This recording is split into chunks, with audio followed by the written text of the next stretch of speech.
Bonjour et bienvenue à Boost Espoir. C'est une grande joie de te retrouver aujourd'hui pour cette nouvelle émission. Un grand bonjour à toi qui nous suis depuis la Suisse, le Brésil, la France, le monde entier. Sois le bienvenu. Tu es connecté avec nous à travers YouTube ou peut-être sur Hope Radio. Merci beaucoup de ta compagnie. Avec moi dans le studio, mes fidèles coéquipières, Amandine et Marina. Salut Mildred. Hello! Ça fait plaisir. Hein? C'est chouette. Et bien sûr, nous avons un invité spécial, João Nogueiro. Salut. Salut, bonjour à vous trois. Bienvenue.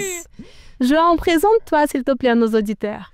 Alors, João Nogueiro, marié, 2 enfants, infirmier de profession et très content d'être ici avec vous. Ah, bah c'est un grand plaisir. Alors João, de quoi allons-nous parler aujourd'hui? Alors, je vais vous proposer de parler de croissance. En fait. Ok, on va grandir alors. Grandir, j'espère en tout cas, et que ça puisse être enrichissant pour tous. Une petite image que je vais aussi vous amener avec un petit arbre que j'aime beaucoup. Tu as ramené un arbre dans le studio. Un arbre, carrément. Très bien, eh bien, nous avons hâte. Voilà. Bah, c'est super. On a hâte de découvrir tes idées tout à l'heure. Avec plaisir. Que Dieu t'inspire et qu'il soit aussi avec toi, cher auditeur, là où tu te trouves.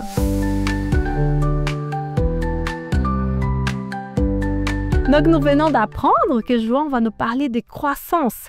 Qu'est-ce que ça fait résonner chez toi? Par hasard, tu aurais une expérience que tu as vécue et que tu pourrais partager aujourd'hui? Oui, bah, comme d'habitude, ça m'a fait cogiter, puis ça m'a fait penser à il y a quelques années. J'avais l'impression qu'à force des épreuves de la vie, mais aussi, tu sais, des défis pour me sentir intégrée, ne pas avoir peur de déranger avec ma personnalité, ma fougue, mon trop plein de dynamisme. Tu passais inaperçu. Ben, en fait, je m'étais un peu rétrécie, pour être tout à fait honnête, un petit peu rapetissée. Je savais pas comment me développer pleinement et puis oser découvrir qui je suis pleinement en devant gérer l'impact des autres sur moi et puis l'impact de moi sur les autres. C'était compliqué, c'était frustrant, c'était stressant. J'en rigole, mais c'était pas drôle. Et puis, avec les années, le Seigneur m'a accompagnée et je suis toujours en process. D'ailleurs, c'est un très bon coach pour oser grandir, en fait. Oser trouver cette place et devenir celle que Dieu m'appelle à être. Clairement, l'expérience que je vis actuellement avec mon mari, être artiste chrétienne, sortir un album, préparer une tournée, participer à la création d'une église de maison, oser faire des choix et prendre des positions qui ne font pas l'unanimité, c'est très formateur. Retrouver ma taille normale et même grandir, c'est bouleversant, c'est défiant, mais c'est vivifiant. Voilà, parce qu'en fait, je veux suivre le Seigneur, parce que je veux grandir, je veux être bousculée par mon Sauveur, parce que je ne veux pas me reposer sur mon intelligence ou mes propres forces, parce que je veux obéir à Dieu, parce que j'ai soif de lire la Bible et d'apprendre, de construire, puis de déconstruire aussi, même si c'est bouleversant. Et que servir Dieu et avancer et parler de lui, au plus grand nombre, c'est maintenant, quoi, les gars. Jésus revient bientôt. Voilà, Jésus. Alors voilà, João, tu as choisi comme titre l'ombre d'une ambition inachevée. J'ai l'impression parfois d'être ou d'avoir été dans cette ombre, parfois par instinct de protection dans un sens. Mais tu vois, en ce moment, c'est le printemps. Et j'observe beaucoup mon jardin et je vois comment mes plantes grandissent, se développent et le rôle que je joue de les guider, de les soigner, de les tailler et de m'émerveiller de leur beauté, de leur senteur, comme je pense que Dieu fait avec nous. Pas pour nous réduire, mais pour que nous puissions être pleinement nous-mêmes et à notre juste place dans son jardin. Alors voilà ce que je peux te partager, Mildred, pour le clin d'œil de la semaine. Bah, c'est magnifique. Et c'est vrai que Dieu, il nous met toujours à notre juste place.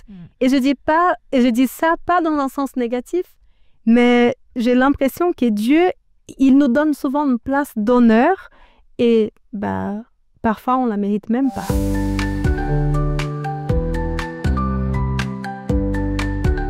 Je sais que dans la Bible, nous trouvons toujours des paroles encourageantes, inspirantes, qui nous permettent de mieux réfléchir. Voyons ensemble la promesse du jour qu'Amandine a trouvée pour toi et pour moi. Alors, la promesse qui m'est venue m'a un peu surprise au début. Je me suis dit, mais Seigneur, c'est quoi le lien avec... Bon, la voici, elle se trouve dans Ésaïe 41, verset 18. Je ferai jaillir des fleuves sur les collines et des sources au milieu des vallées. Je changerai le désert en étang et la terre aride en courant d'eau. C'est le Dieu créateur qui promet l'abondance dans un élan de vie, une fertilité, une croissance du mouvement de la vie, quelque chose qui prend de la place. Les fleuves sur les collines, ça prend de la place. L'étang dans le désert, les courants d'eau dans la terre aride. Laisser la place à Dieu, c'est laisser la place à du changement, des bouleversements qui sont bons, qui sont chargés de vie. Alors, c'est une promesse qui peut déranger, dans un sens. Suis-je prêt à accueillir un courant d'eau là où je m'étais adaptée, même si c'était un lieu aride, pas si bon pour moi, où je ne pouvais pas vraiment grandir, mais j'avais mes repères, mes habitudes. J'espère que oui. Le Seigneur peut nous rafraîchir et faire abonder la vie sous des formes très différentes.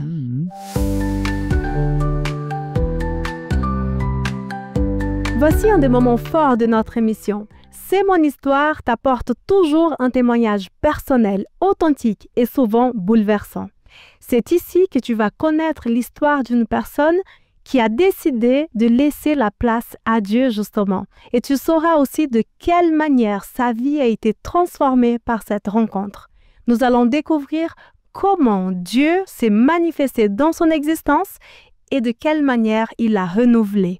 Reste à l'écoute car ce témoignage risque fort de bien te plaire. J'ai envie de te partager un petit extrait d'Alain Auderset, le BDiste bien connu de notre émission, dans son livre Rendez-vous dans la forêt numéro 2. Et c'est une petite histoire qu'il a appelée le syndrome du pommier. Je récupère la pluie du ciel, elle coule du toit, elle remplit un gros tonneau bleu dans mon jardin. Souvent, en même temps que j'y plonge mon arrosoir, j'adresse cette requête au Seigneur. Si tu es comme l'eau, alors remplis-moi pareil, que je puisse arroser de vie les gens autour de moi, que ce soit par mes dessins, mes sketchs, mes écrits, ma musique ou simplement par un regard bienveillant. Je suis loin d'être plein, un peu pompette tout au plus, mais si j'en crois l'avalanche de courrier dans ma boîte aux lettres, je crois que ma prière a été entendue. En tout cas, je sais au moins que ça marche pour mes pommiers. Pour eux, la canicule, c'est de la rigolade puisque je suis là pour les arroser. De tous mes pommiers, celui qui me procure le plus de bonheur, c'est celui à droite, de l'entrée de l'atelier. Enfin, à droite si tu rentres, mais si tu sors, ça fait à gauche. Bon, pour plus de simplicité, on l'appellera Maurice Georges Édouard Dupont. Maurice, c'est incontestablement le plus robuste, celui qui a grandi le plus vite. Et il porte un maximum de fruits. Oyez, reste du jardin, voici le modèle à suivre. Maurice Georges Édouard Dupont s'est cassé. Pas aux Seychelles, cassé en deux, au niveau de la racine. Il s'est écroulé sous le poids de ses propres pommes. Maurice, tes pommes me font plaisir, mais franchement, au secours! Tu aurais mieux fait de mettre ton énergie à fortifier tes racines. Pourquoi je lui parle à cet imbécile? Il m'entend pas si ça se trouve. Il est mort. Ressemblez-vous à mon pommier? Êtes-vous formaté à produire toujours plus, plutôt qu'à être? Empêtré dans 1000 activités pour une bonne cause paraît louable, car alors vous produisez beaucoup de fruits. Mais si c'est Dieu le jardinier de votre vie, sachez juste qu'il vous aime, bien plus que tout ce que vous ne pourrez jamais produire. N'ayez pas peur de laisser une énième activité pour prendre racine, même si c'est devenu une expression péjorative. Prenez du temps avec lui. Pensez long terme. Avec l'aide des coloristes de l'atelier, je redresse le pommier, je lui mets des attelles et des cordages pour le soutenir. Purée, ces cordages, pourquoi je n'y ai pas pensé plus tôt? Il y a un étrange sentiment qui flotte dans l'air, comme si tout cela était un avertissement. Tout comme Maurice, je m'efforce de produire un maximum pour mon jardinier et mon prochain. Le jardinier, c'est Jésus. Mais pour ne pas déranger ce dernier, j'essaie de me débrouiller seule. Là, je viens de recevoir la visite officielle d'un expert qui m'a intimé l'ordre de changer mon chauffage. Le mien n'est plus aux normes. Pour ma petite entreprise, c'est une dépense colossale. Je n'ai qu'un mois pour m'exécuter. Je sens que je suis sur le point de m'écrouler financièrement. Ok, j'ai compris le message. J'ai pris mon courage à deux mains, j'ai mis ma fierté dans ma poche. Et parce que cette fois, je crois avoir reçu au travers de Maurice un message clair pour cette situation précise, j'ai exceptionnellement envoyé un email général à mes contacts pour leur exposer cette situation préoccupante. Heureusement, les craquements ont été entendus par plusieurs et aussitôt des amis sont intervenus juste à temps avant que la situation ne dérape. Un grand merci à ceux qui me permettent de tenir debout mois après mois par des aides concrètes, du soutien, du bénévolat, en utilisant mes BD ou simplement par un mot gentil. À l'instar de Maurice, je ne suis pas aussi fort qu'on l'imagine. J'ai arrosé un maximum les racines de mon pommier en espérant qu'il lui en reste encore quelques-unes de connectées à la terre. J'ai ensuite méchamment taillé ses branches, particulièrement celles qu'on appelle les orgueilleuses. Tu sais, celles qui grandissent vite, qui prennent sa force et ne portent pas de fruits, pour le forcer à concentrer son peu d'énergie restante dans ses racines. Maurice ne comprend sûrement pas pourquoi le sort s'acharne ainsi sur lui. Il se croit maudit. Alors que c'est tout le contraire, je fais tout pour qu'il survive. Tout comme le divin jardinier le fait pour nous. Je ne m'attends pas à ce qu'il puisse comprendre. Maurice, comprendre, vous êtes sérieux. J'espère juste que, de son côté, il fait tout pour survivre et qu'il garde confiance. La vérité, c'est que ça me fait plus mal qu'à lui de l'émonder. Mais s'il survit, il me remerciera peut-être un jour.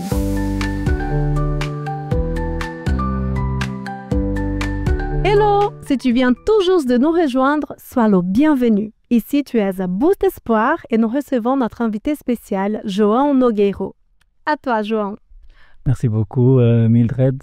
Comme je vous ai dit au début, donc j'ai amené un arbre ici dans ce studio que je vous présente. Alors voilà, c'est un tout petit arbre. Oh, pour ceux qui ne voient pas l'image, c'est quoi? Alors, c'est un arbre en potentiel. Hein. Disons, c'est un bonsaï, comme vous pouvez voir. C'est un type de bonsaï qui vient du sud de la Chine. Du sud de la Chine. Du sud de la Chine, donc, mais qui pourrait grandir jusqu'à 2 mètres. Waouh! Ah, mais là, ça fait pas 2 mètres. Là, ça fait pas du tout 2 mètres. Ça fait 15 cm, 20 cm peut-être. C'est bien un arbre en devenir, comme tu dis. Non, mais ce qui est drôle, c'est qu'en fait, elle a déjà peut-être plusieurs années, cet arbre. Hein, ouais. Mais on n'a jamais laissé vraiment grandir jusqu'à son potentiel de croissance. Donc, c'est un bonsaï qu'en fait, il y a même une utilité. Hein. Les Chinois utilisent souvent ces feuilles pour guérir, pour aider en tout cas les personnes qui souffrent de dysenterie, par exemple. Ils utilisent ces feuilles pour faire du thé, pour ces genres de... C'est aussi un médicament. C'est aussi un médicament, exactement. Et qu'est-ce qu'on va apprendre avec cet arbre? Alors, en fait, ce qui est intéressant dans ce petit arbre, pour ceux qui ont des bonsaïs et qui savent, moi, je ne suis pas un expert en bonsaï. Hein. D'ailleurs, je viens même de commencer à m'intéresser à cet arbre, au bonsaï. Et ça vient aussi d'une histoire, d'une illustration qui a été amenée par un ancien collègue, Pierre Bouillard. D'ailleurs, je le salue d'ici s'il nous écoute. Pierre Bouillard, qui était pasteur, donc aujourd'hui il est à la retraite, et qui un jour nous a partagé une expérience, une histoire autour justement de cet arbre du bonsaï. Et il nous a dit en fait que des fois, nous dans la vie, on peut être comme des bonsaïs aussi. C'est un peu l'image, hein, ne jamais grandir à notre plein potentiel. Je ne sais pas si on peut dire comme ça. Donc, même au niveau chrétien, donc si on passe du côté chrétien, on peut se dire, est-ce qu'on est devenu juste des petits chrétiens parce qu'on s'est empêché de grandir jusqu'au plein développement de notre foi, de notre connaissance de Dieu. Ça veut dire ça, en tout cas moi, ça m'aide à me poser pas mal de questions sur moi-même, sur ma croissance spirituelle, mais pas seulement, hein, parce que si on regarde un bonsaï, donc pourquoi elle reste comme ça, ce petit arbre qui pourrait avoir jusqu'à 2 mètres. Pourquoi il reste si petit? En fait, le traitement, il est très simple. Hein. On coupe les branches et on coupe les racines. Voilà. On empêche de grandir vers le haut, donc d'atteindre ses ambitions. Et on empêche aussi de s'enraciner plus profondément, de prendre de la place. Et ça, dans mes termes à moi actuels, sans infirmier, on appelle ça un peu la castration. En fait, ce qu'on fait tout simplement, c'est de castrer cet arbre, c'est de l'empêcher de grandir, c'est de casser son potentiel développement. On le limite. On le limite, exactement. Et des fois, peut-être que ça, on peut l'appliquer à différents domaines un peu de la vie. Hein. On peut... C'est sûr, dans le domaine professionnel, social, familial, éducation avec les enfants, tout ça. C'est-à-dire, on vise quelque chose, mais si les personnes qui sont avec nous et nous font que nous rabasser, que nous dire tu ne seras pas capable, tu es nul, tu sers à rien. Voilà. Ça, c'est une façon de nous castrer, de nous limiter. Surtout quand on est dans des moments de la vie, des étapes de la vie où on est sensible à ça. Hein. Quand on est adulte, on a d'autres défenses, d'autres façons de se protéger aussi. Mais quand on est jeune, quand on est plus petit, on est plus vulnérable, on est attaqué, on est touché par ce genre de propos d'une façon différente. Mais même, quelquefois quand on est adulte aussi, hein, ça n'empêche pas Il y a des impacts aussi. Bien sûr, bien sûr. Et au niveau spirituel, donc je reviens un petit peu au côté plus un peu biblique. Il y a un verset que j'aime vraiment beaucoup, c'est en Éphésiens 4, 13 et 14. Je demanderai peut-être à quelqu'un de lire, je ne sais pas si vous avez le titre. Alors, Éphésiens 4, 11 à 14. C'est lui qui a donné les uns comme apôtres, d'autres comme prophètes, d'autres comme annonciateurs de la bonne nouvelle, d'autres comme bergers et maîtres, afin de former les saints, donc les croyants, les chrétiens, pour l'œuvre du ministère, pour la construction du corps du Christ, jusqu'à ce que nous soyons tous parvenus à l'unité de la foi et de la connaissance du Fils de Dieu, à l'état de l'homme adulte, à la mesure de la stature parfaite du Christ. Rien. Moi, j'aime beaucoup ce mot, cette expression, la stature parfaite du Christ. C'est qu'on arrive jusqu'à cette stature et ça a une idée de croissance, justement. Et on peut se poser la question de à quel niveau de cette stature on se trouve, en fait. Comment je me trouve, moi, dans cette croissance. Et je pense que c'est une réponse très personnelle et qui implique aussi le fait de tenir compte qui est dans le mouvement de croissance, il n'y a pas que des réussites, il y a aussi des échecs. Il y a aussi des moments où on revient en arrière, où on essaie de monter. C'est-à-dire il y a un effort constant et grandir, c'est pas évident. Et je me souviens, peut-être vous vous souvenez aussi, que le moment où on grandit, on est en train de grandir les os, par exemple, ça fait mal. Je me souviens de ma... vrai, hein, les adolescents souvent fait plein de... Je me souviens de ma petite, quand elle a 14 ans, mais ma petite, elle des fois, elle m'appelait la nuit, papa. Parce qu'elle avait tellement mal à ses genoux, à ses pieds, disons, et peut-être que vous vous souvenez, donc ça fait déjà, pour nous tous, ça fait déjà un petit moment hein, que ça est passé. Par exemple, des fils, hein, mais grandir, ça peut faire mal. Ça peut faire mal et donc, c'est pas évident. Et si on applique ce verset donc, au domaine qui nous intéresse peut-être un peu plus là aujourd'hui, c'est le domaine spirituel, grandir jusqu'à la stature parfaite du Christ. Pour moi, c'est un défi, mais c'est aussi quelque chose qui me donne beaucoup d'espoir. Parce que dans la Bible, il n'est pas question de faire ce chemin tout seul. Et il y a un autre verset donc l'apôtre Paul il a écrit dans le livre de Philippiens chapitre 1 verset 6 où il nous dit que celui qui a commencé en nous cette œuvre il accomplira l'achèvera, le mot c'est l'achèvera jusqu'à ce jour-là. Il va nous accompagner tout au long de ce cheminement. Tout au long de ce cheminement, donc on n'est pas seul dans ce processus de croissance. Et même si des fois, on peut avoir l'impression qu'on n'est pas l'auteur, peut-être qu'on n'est pas l'auteur, mais c'est parce que justement, ce qui nous attend, et on est, waouh, et ça, en tout cas, je pense que ça pourra nous donner cette aspiration à arriver à quelque chose de plus. Si on va encore peut-être un peu plus loin du point de vue moral, parce que là on parle de l'image de stature du Christ, donc on parle aussi de l'image morale de l'être humain, des fois je me demande quel est notre rôle en tant que chrétiens qui grandissent à la stature du Christ dans une société comme celle où nous vivons, où il y a tellement de questions qui sont soulevées, où il y a tellement de conflits, même idéologiques, qui existent autour de nous. Comment nous plaçons là-dedans en tant que cette image de Jésus, en fait. Comment est-ce que nous grandissons dans le milieu de tout ça?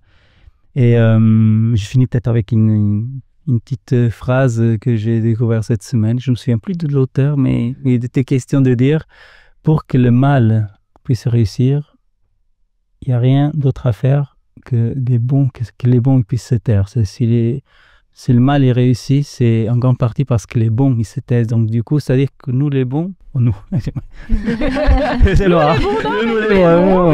Non, alors, on va couper ça. C'est bien. À nous, les bons, je ne considère pas.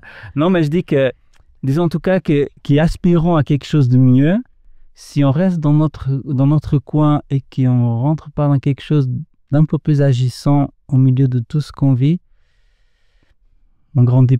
Pourquoi alors? À quoi ça sert de grandir?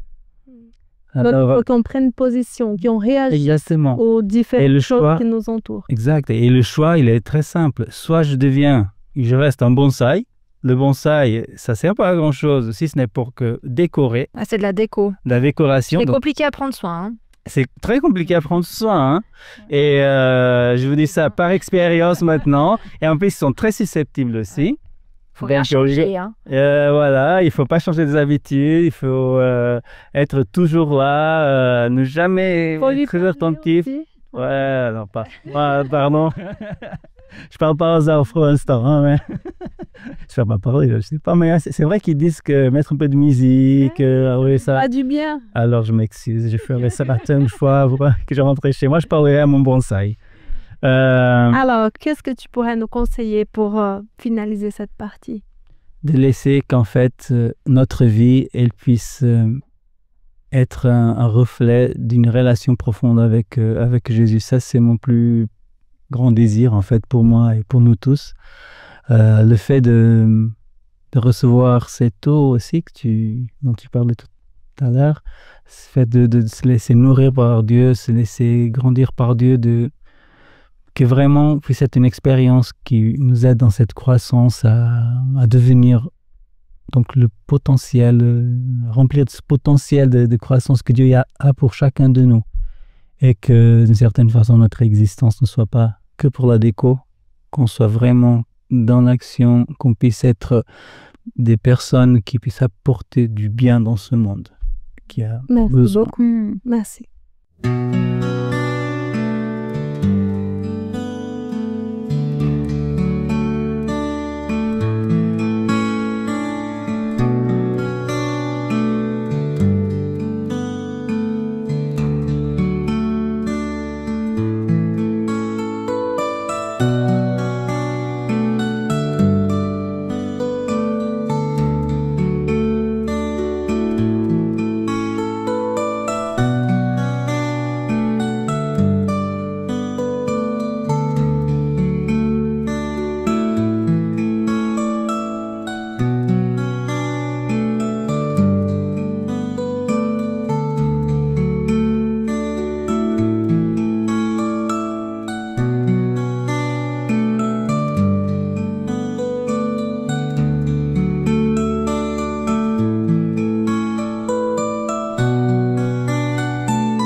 Salut et bienvenue à toi qui nous retrouve ici à Boost Espoir. Comment ça va de ton côté?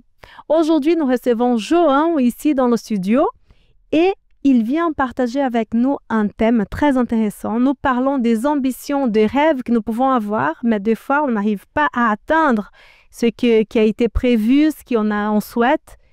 Pour une raison ou autre, cela nous est castré, comme tu as dit, Johan, tout à l'heure. Alors, nous pouvons appliquer cela dans plusieurs domaines de la vie, que ce soit dans le domaine spirituel, social, professionnel et bien d'autres. Et là, j'aimerais bien connaître l'avis de mes copines Amandine, Marina et Johan. Tu peux bien sûr participer. Alors, moi, j'ai trouvé que, comme on dit dans notre émission des fois, ça piquait un petit peu ton message. Non, mais parce que, en gros, tu es quand même en train de nous dire, est-ce qu'on n'est pas un peu un bonsaï, tu vois? Est-ce qu'on n'est pas confort, genre, oh, je suis un arbre, oui, mais en fait, tu n'as pas de racines et tu n'as pas de... Et tu t'es rétréci. Ou alors, donc ça peut être une remise en question personnelle, ou alors est-ce que j'ai pas rencontré aussi, par exemple dans nos églises, est-ce qu'on n'est pas des bonsaïs qui empêchons les gens de grandir et d'avoir des racines profondes et des arbres? Moi, ça fait cogiter, quoi. Oui, en fait, c'est une très bonne question. Moi, je pense que effectivement, avec le temps, on est devenu assez confortable dans nos fauteuils d'église, en fait, dans notre responsabilité d'église, et il Et on manque d'ambition, à mon avis, dans ce sens-là. Et on peut se demander quelle différence est-ce qu'on fait dans le monde, le fait qu'on soit là ou pas. Est-ce qu'on n'est pas juste une personne de plus ou pas? Donc ça, à mon avis, ça devrait nous aider à réfléchir sans vouloir être dans le jugement, hein. C'est pas du tout ça, mais en tout cas nous faire réfléchir par rapport à nous-mêmes et nous dire est-ce que moi je suis aussi comme un bonsaï, c'est-à-dire j'ai besoin qu'on soit toujours centré sur moi, qu'on s'inquiète toujours de moi, que quelqu'un soit toujours là pour me dire les bons mots, les bonnes paroles au bon moment. Sinon, s'il y a personne qui vient me saluer le matin, par exemple, je me fâche et je veux plus venir à l'église, par exemple. Ou si quelqu'un, il y a eu un mot. Ou ailleurs, hein, même au travail, par exemple. Oui. Ah, parce que mon collègue ne m'a pas dit bonjour aujourd'hui. Peut-être je serais trop fâchée, frustrée, énervée. Disons que ça soulève peut-être un peu la question de la susceptibilité. On devient peut-être très susceptible si on vient trop centré sur nous aussi. Disons, l'idée d'un arbre, c'est aussi que Dieu, il a créé sa création. En fait, c'est la base de la création, c'est le fait de donner, de se donner à quelque chose, donner aux autres. Les arbres, elles se donnent, elles donnent de l'ombre, elles donnent des fruits, Elles offrent quelque chose offrent aux autres. un abri, une protection. C'est-à-dire un arbre, c'est immense ce qu'elles peuvent donner. Et là où elles sont, à la place où elles sont, elles peuvent faire la différence des fois pour un oiseau, pour nous si on a faim, on a besoin d'un abri, je ne sais pas. C'est immense. Du coup, le fait qu'on soit capable de sortir de notre zone de confort et de nous dire, attends, je suis fatigué de peut-être de cet état de confort, de léthargie, ça tourne et j'arrive pas à me projeter. Je viens à l'église le samedi, dimanche, autre jour et en fait on sent que ça avance pas, que ma foi elle reste, elle stagne. Ça fait pas de différence, il y a pas. Mais comment? Dire comment? Je veux dire, comment tu passes d'un état de bonsaï à un état de croissance, tu vois? La clé, elle est où? Alors, je peux peut-être un peu Comment, Marina? Comment, Marina? T'as une idée, toi? Allez, Marina. Moi, j'ai expérimenté ça. C'est vrai que on peut le trouver très beau, le bonsaï, en vrai. Hein. Super objet. Finalement, de ce qu'on vient de partager, c'est pas suffisant, en fait. Tu es en train de nous dire, mais moi, je vois plus en toi. Plus de racines, plus de fruits, etc. Moi, j'ai vécu il y a quelques années vraiment cette perception de devoir m'ouvrir un tout petit peu plus, m'élargir un peu plus. Et c'est vrai que j'ai vécu un temps de prière avec Dieu en lui demandant justement de sortir de mon petit carcan, de mon petit pot qui m'empêchait peut-être de grandir et d'être prête aussi à découvrir des choses que j'étais pas prête à connaître jusqu'à maintenant parce que c'est comme si qu'on est un peu caché, on a les yeux fermés sur ce que Dieu veut déployer dans notre vie. Et c'est vrai que par une simple prière, en demandant à Dieu cet élargissement, j'ai vraiment senti, mais presque physiquement... Tu as senti un changement? J'ai senti que je grandissais. Mais comme si que ma colonne vertébrale, elle se remettait un peu plus droite, comme ça, que j'allais pouvoir me déployer. Et c'était un bel exemple de me dire, mais waouh, il se passe quelque chose. Dieu va probablement, au-delà de cette sensation physique, me permettre aussi de m'étendre et de découvrir autre chose. Pour moi, peut-être un peu plus d'abord d'enracinement que de fruits. Et ça, c'est peut-être un comment. C'est simplement de demander à Dieu, viens élargir. Il y a un texte de la Bible qui dit que Dieu renouvelle notre intelligence. Hein. Peut-être qu'on a besoin d'un renouvellement de notre esprit pour pouvoir mieux comprendre là où Dieu nous a placés, ce qu'il attend de nous, en racines et en fruits pour nous-mêmes, mais aussi pour le monde. Donc, demander, se mettre à disposition, ouvrir son esprit et permettre ce changement. Par exemple. Mais moi, j'ai envie de rajouter, je sais pas si... Ouais. Bien sûr. Ah, pardon. J'ai envie de rajouter que pour arriver à faire ça, il faut aussi être capable de questionner notre situation là où on est. Se remettre en question, quoi. C'est questionner. Voilà. Parce qu'on est beau, en fait, finalement. On est des beaux bonsaïs, mine de rien. Ça est tranquille, je sais pas, fait mal à personne. Hein, on fait de la belle déco. Mais en fait, il faut pouvoir se défier aussi.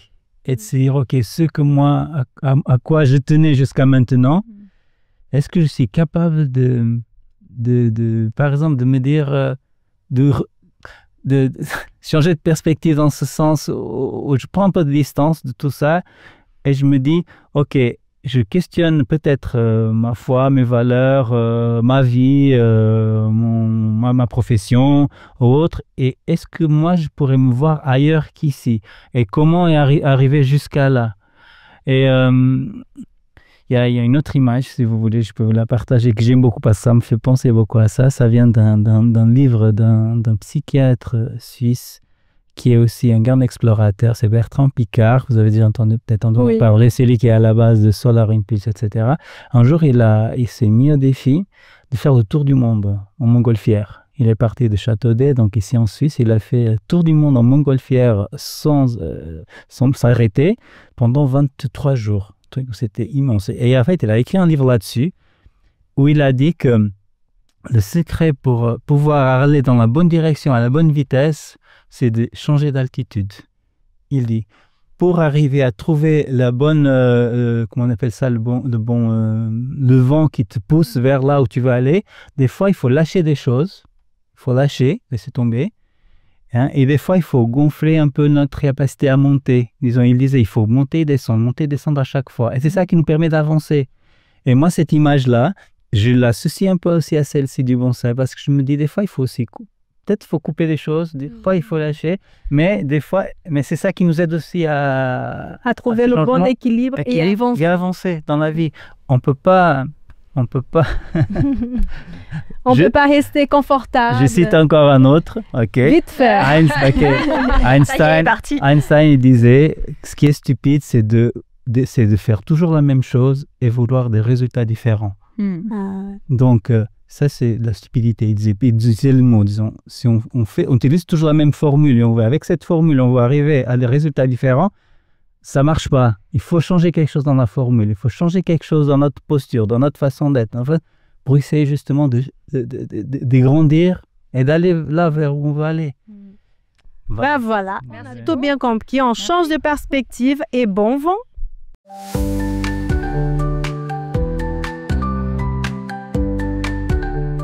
Et maintenant, place à la chronique surprise. Bah maintenant, soit on rigole, soit on pleure. On va voir avec Amandine. Je crois qu'on va pleurer si c'est Amandine. Hein. Tout de suite. Alors, bon, non, j'avoue, c'est défiant ce que je vous ai préparé. J'ai peur. J'ai repris une vieille chronique qu'on faisait avant qu'à nos invités. Je me suis dit, je vais l'étendre à tout le monde. On pourrait garder que pour les invités. C'est question et vérité. Alors, je me suis inspirée de la métaphore du jour pour vous proposer des petites questions piquantes à répondre, si possible, de manière personnelle, parce qu'on aime bien aller chercher dans du concret de nos vies. Donc, j'adresse une question à une personne, et c'est des questions différentes à chacun d'entre vous. Puis, la personne à qui je m'adresse a le droit de répondre à la question ou de dire joker. Joker. Il y a une porte d'issue si jamais. Et le reste de l'équipe, si vous êtes inspiré, vous pouvez. Est-ce que je vais dire qu'il y a qu'un seul joker? Non, allez, on va voir. Et puis, bien sûr, toi, cher auditeur, chère auditrice, tu peux répondre à ces questions en commentaire sur YouTube ou toi-même, là, chez toi, en réflexion perso, ou faire comme moi, prendre une victime et avoir cet échange avec cette personne. Alors, on va commencer par notre invité. Joker, qu'est-ce qui, selon toi, coupe les racines d'un chrétien dans sa croissance? Vite fait, hein? Ouais. Vas-y. C'est vrai que c'est une chose, mais je pense que l'excès de travail. Ça coupe les racines de trop travailler. On n'a plus le temps de nourrir notre foi, d'aller chercher plus, d'aller comprendre plus, de lire plus. Ça me parle complètement ce que tu dis. Mais en même temps, on n'a pas le choix, il faut travailler. Ouais. Oui, mais pas trop. Il a dit trop de travail. Alors moi, je dirais les critiques. Les critiques ou encore les remarques un peu inappropriées. Ça peut couper aussi les gens. Une atmosphère qui n'est pas sereine. Je pense justement au travail, hein, où les gens se critiquent les uns les autres, ou même sinon on n'est pas dans les critiques, mais on baigne dans un truc où il y a un climat qui n'est pas serein. Et je pense que ça peut nous empêcher parfois aussi de vivre autre chose. Oui, ça taille et du coup, on n'ose plus rien dire parce que on va nous couper. Très bien. Alors, Marina, quelle serait une racine à nourrir cette semaine pour grandir spirituellement? Alors moi, j'en ai une tout à fait... En tout cas pour moi, peut-être que ça va vous parler. C'est ce texte de la Bible qui dit de d'écouter avec attention et d'être lent, être prompt à écouter et être lent à parler. Ah, d'ailleurs, on a 2 oreilles et une bouche. Hein. Souvent, on nous dit ça. Il paraît, voilà, c'est ça. Il paraît. Alors moi, j'ai plutôt 5 bouches et une seule oreille.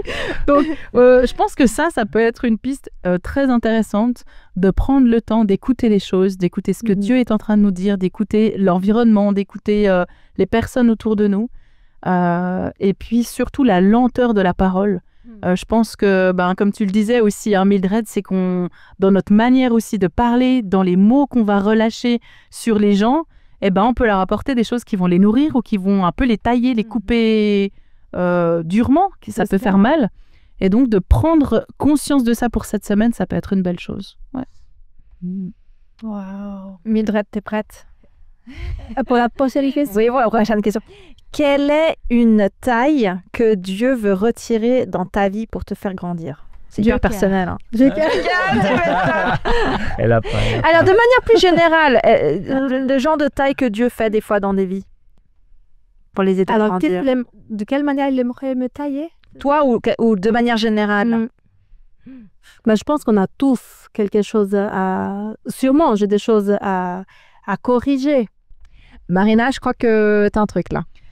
C'est vrai que j'en ai déjà parlé dans cette émission et à vous aussi les filles. Moi, j'ai été confrontée il y a quelque temps à Dieu qui était en train de me dire il y a de l'orgueil en fait dans ta vie. Et ça, c'est quelque chose à couper. Ça a pris du temps et je pense que tout n'est pas encore taillé comme Dieu voudrait. Je crois pas que c'est un process parce que moi, j'ai eu la même il y a pas longtemps. Alors, je pense que c'est un process. Il y a eu de la grosse taille et franchement... J'aimerais qu'on revienne sur le fait que ça fait mal quand même. Hein. Et est-ce qu'à chaque fois, ça doit toujours faire mal? Je ne sais pas, mais franchement, ça fait mal. Et après, il y a peut-être comme un bonsaï, les petites coupes, quoi. Les petites coupes annuelles qui sont un peu moins mal, d'entretien. Voilà. Puis t'as pas que des phases de coupe, tu vois. Quand un arbre il pousse, magnifique. Puis il y a des trucs qu'on coupe et pendant que ça pousse, ça fait pas forcément mal. Alors c'est ça. Mais la grosse taille du départ, en tout cas pour moi, en lien avec l'orgueil, c'était violent hein, quand même. Mais je sais que c'était salutaire. Enfin, c'était important. J'aimerais vous laisser 2 autres questions, mais qu'on va pas dévéler. C'est juste pour que chacun puisse réfléchir. Est-ce que tu as déjà eu l'impression que ta vie spirituelle était en pot? Voilà. Et le deuxième, est-ce que tu te reconnais dans l'image du bonsaï à certains moments de ta vie? Voilà, je vous laisse avec ces questions, que vous puissiez cogiter avec l'aide du Saint-Esprit, si tu le désires, et pouvoir, pourquoi pas, commencer ce process de croissance.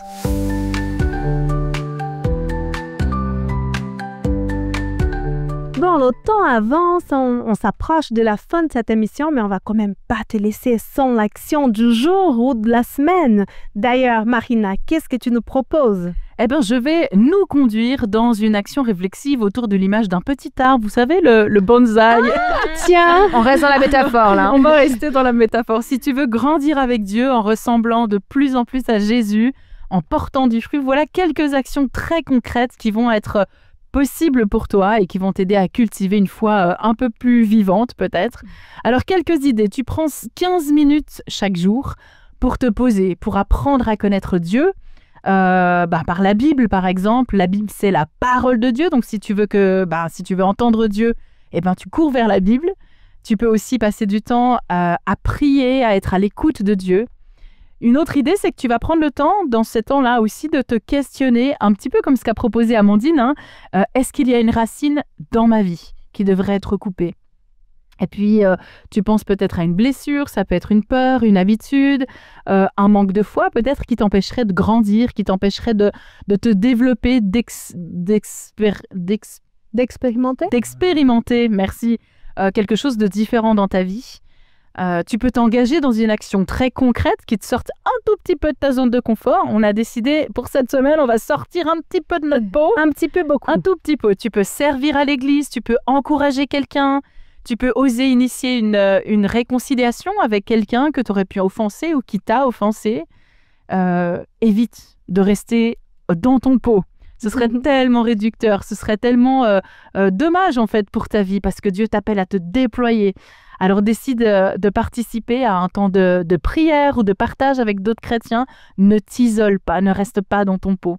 Et puis une dernière idée, tu peux prendre note chaque jour de tes petits pas de croissance et puis de faire comme le fait ma chère amie à maman, les danses de la victoire. À chaque fois, quelque chose se passe et qui est positif. C'est hyper important de célébrer chaque étape. Waouh, j'ai passé 5 minutes avec Dieu aujourd'hui, mais c'est fantastique. Prends le temps de fêter ça. C'est super comme première étape, je viens de surmonter cette peur, mais c'est fantastique aussi, pareil, fais la danse de la victoire, t'as appris de Dieu une vérité, réjouis-toi, partage-le avec tes amis, remercie Dieu, note-le. Et quand tu vas vivre des petits moments où tu seras en pleine taille, grosse taille ou petite taille de confort, eh ben va relire ces notes. Rappelle-toi de tout ce chemin que tu as pu engagé, de toutes les victoires que tu as réussies. Le chemin n'est pas fini, mais tu es déjà bien engagé. Tu sais, Dieu a des grands projets pour ta vie.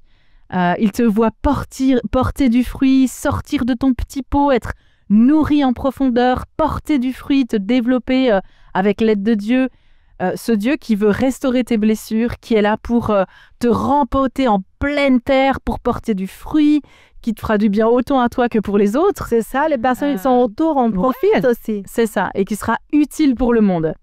Choisis de t'enraciner en Christ cette semaine. Laisse-lui l'opportunité de te faire grandir et de te surprendre. Waouh, Amen. on a tout fait de flamme. D'ailleurs, ça me fait penser à un proverbe chinois qui dit « N'ayez pas peur de grandir lentement et ayez seulement peur de stagner. » Ah, c'est beau, hein? Merci beaucoup. Excellent.